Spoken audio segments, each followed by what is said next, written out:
சிதம்பரத்துக்கு சகவாச தோஷம்னு சொன்னேன். இன்னொன்று பண்ணார் அவர், தமிழ் பற்று அவருக்கு வந்துட்டு அவருக்கு. அதுவும் சகவாச தோஷம்தான். தமிழ் பற்று இருக்கிற மாதிரி காமிச்சிக்கணும். புது வார்த்தை கண்டுபிடிச்சிருக்காரு. நீங்களாம் படித்தீங்களோ எனக்கு தெரியாது.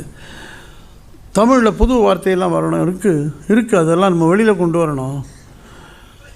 தவறு அப்படின்றது தடான்னா தவறு, காற்றுன்னா வழி, சட்டைன்னா குப்பாயம். நான் இப்போ குப்பாயம், பச்சை குப்பாயம் போட்டுருக்கேன்.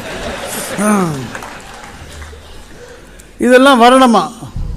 வழக்கில் வரணுமா? அவர் கொன்றார், இதெல்லாம் வழக்கில் கொன்றார். ஏன்டா குப்பாயத்தை கழட்டினே அப்படின்வான். இல்லை வெளியில் கொஞ்சம் வலி இருக்குது, என்ன வலினா காற்று, வலிக்காக கட்டினேன் இப்படின்னு பேசின்னு இருக்கணும். பைத்தியக்காரன்னு நினச்சிமா ஒருத்தணும். சகவாத தோஷம் எப்போ இவ்வளோ முத்தி போச்சோ, அடுத்ததாக எனக்கு பிறகு என்னுடைய மகனை எஃப்எம் ஆக நான் நாமினேட் செய்கிறேன்னு சொல்லிவிடுவாரோன்னு பயமாக இருக்கேன்.